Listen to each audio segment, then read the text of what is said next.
안녕하세요. 자취생입니다. 오늘은 차의 효능에 대해 말씀드리려고 합니다. 이 영상은 차가 이렇게 건강에 좋으니 같이 마셔요 라는 주제로 1부 녹차, 2부 보이차로 제작이 될 예정이었으나 자료 조사를 하다 보니 충격적인 내용을 알게 되어 영상의 내용을 전면 수정하게 되었습니다.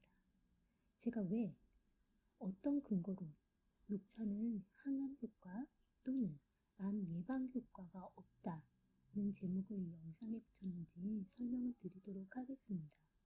이 영상은 녹차를 저격하려고 제작한 것이 아닙니다. 저는 녹차를 사랑합니다. 제 말을 증명하기 위해 녹차 한 잔 마시고 시작하겠습니다.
유네스코 세계기록유산으로 등록된 허전 선생님께서 지으신 동의보감에서는 녹차의 일종인 작설차에 대해 이렇게 설명하고 있습니다. 성질은 약간 차고 독이 없다.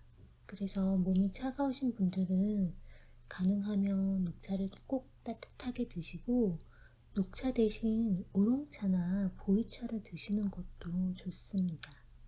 그리고 숙식을 소화시키며 머리와 눈을 맑게 하고 소변을 잘 나오게 하며 소가를 먹게 하고 잠을 적게 자게 한다고 합니다.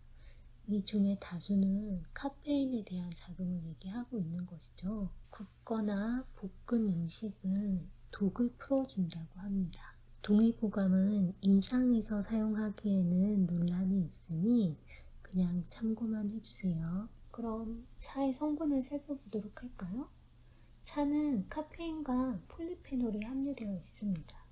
카페인은 홍차가 녹차보다 약 2배 정도 높게 함유되어 있다고 하고요.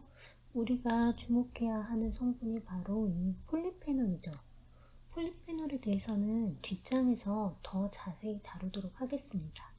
어쨌든 차는 EGCG를 포함한 폴리페놀이 들어있고 비타민 B2가 하루 권장량의 약 5% 정도 함유하고 있다고 하고요. 망간을 하루 권장량의 9% 정도 함유하고 있다고 합니다. 망간은 신진대사, 뼈를 형성하고 유리기를 방어하는 시스템에 관여하는 보조인자라고 합니다. 그 외에도 차는 비타민 B1, B3, B6, 비타민 C, 철, 마그네슘, 칼륨, 나트륨, 아연 등의 다양한 물기질을 극소량 함유하고 있는 것으로 보입니다. 그래서 차의 폴리페놀이 과연 어떤 효능이 있는지 알기 위해 매우 많은 연구가 진행되었습니다. 생로병사의 비밀에 따르면 차는 암, 식중독, 위장병을 예방한다고 하고요. 오래도록 젊음을 유지하고 건강하게 죽는 법에 따르면 알츠하이머나 파킨슨 병과 같은 자가면역 질환의 증상을 완화시키며 심장 질환에도 도움이 된다고 합니다.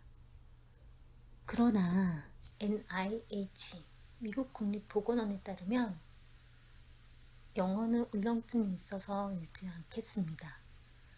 제가 의역한 부분을 읽을게요. 사람을 대상으로 한 녹차 암에 대한 연구들은 일관되지 않은 결과를 보여줬다. 국립암협회는 암에 대한 위험을 줄이기 위해 녹차를 마시는 것은 권장하지 않는다.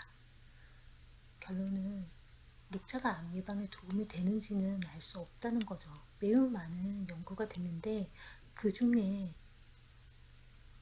일정 부분은 암에 효과가 있었다라고 연구 결과가 나왔고, 또 비슷한 정도의 논문들이 암에 효과가 없다고 나왔기 때문에 현재로서는 어떤 결론을 지을 수 없다는 것이 국립보건원의 입장인 것 같습니다.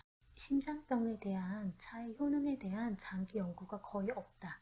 그러나 현재 이용할 수 있는 제한적인 증거는 연구가 별로 없기 때문에 제한적이라고 하는 거죠. 고혈압과 콜레스테롤과 같은 일부 심장병 위험 요인에 녹차, 홍차가 도움이 될 수 있다는 것을 시사한다.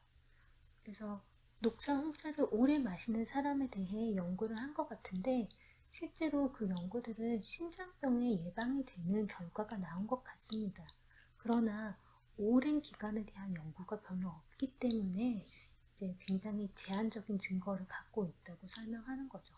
결론은 심장병 예방에는 도움이 될 수 있구나 라는 걸 알 수. 또 미국 국립보건원에 따르면 녹차 추출물이 과체중이나 비만인 성인에게 의미 있는 체중 감량을 증명한 적은 없다. 체중 감량을 유지하는 데 도움이 된다는 결과도 없다고 합니다. 북미에서는 체중 감량을 녹차 추출물을 진짜 많이 먹는 것 같은데요. 녹차는 체중 감량에 도움이 되지 않는다는 결론이 난 것 같습니다. 그래서 앞에서 설명한 암, 식중독, 위장병 예방하고 자가면역 질환의 증상을 완화시키며 심장병 예방에 도움을 주는 성분인 폴리페놀, 이 중에서도 주 성분인 EGCG는 무엇인가에 대해서 살펴보시죠. EGCG는 에피카테킨 갈레이트라고 하고요. 항산화, 항암, 항염증, 항균 효과로 여드름에도 효과가 있고 고지혈증 등의 성인병을 개선하는 효과가 있다고 합니다. 그런데 미국 국립보건원, 노르웨이 식품안전처, 캐나다 정부, 유럽 식품의약품안전처에서 EGCG 보조제 섭취에 대해 간독성을 경고하고 있습니다. 유럽식품의약품안전처와 캐나다 정부는 녹차를 마시는 것은 괜찮다고 하네요. 이제 이 다양한 기관에서 제시한 기준 중에 가장 엄격한 기준을 적용하면 이제 최대 허용치는 하루 800mg이고요. 녹차로 환산하면 약 8잔 정도라고 합니다. 그래서 8잔 이내로 먹으면 안전하지 않을까 생각을 합니다. 간독성 때문에 간 손상이 나타나면 대개 3개월 이내에 구역, 구토, 복통, 피로, 황달, 짙은 소변색 등의 증상이 나타난다고 하니 이런 증상을 경험하신 분들은 병원에 가셔서 진료를 받으시길 바랍니다. 짧게 요약하면 녹차, 홍차가 심장병 예방 외에는 건강에 도움이 되는지 현재로서는 알 수 없다. 더 많은 연구가 필요하다. 녹차의 성분인 EGCG는 간독성이 있으니 하루에 녹차는 8잔까지, EGCG는 800mg까지만 섭취하는 것이 좋다. 마지막으로 이상 증세가 나타나면 병원에서 꼭 진료를 받자입니다. 차는 기호식품으로 즐기시길 바랍니다. 의욕으로 인해 혹시 왜곡된 부분이 있으면 댓글 부탁드리고 주위에 녹차 너무 많이 드시는 분이 있다면 공유 부탁드립니다. 없을 것 같지만요. 앞에서 보셨다시피 녹차 우리기가 까다롭고 번거로워서 하루에 8잔 마시기가 쉽지 않거든요. 질문이 있으면 남겨주시고 긴 영상 시청해주셔서 감사합니다. 내용이 도움이 되셨다면 구독과 좋아요 부탁드리고 오늘도 차 한잔의 여유가 있는 하루가 되셨으면 좋겠네요. 감사합니다.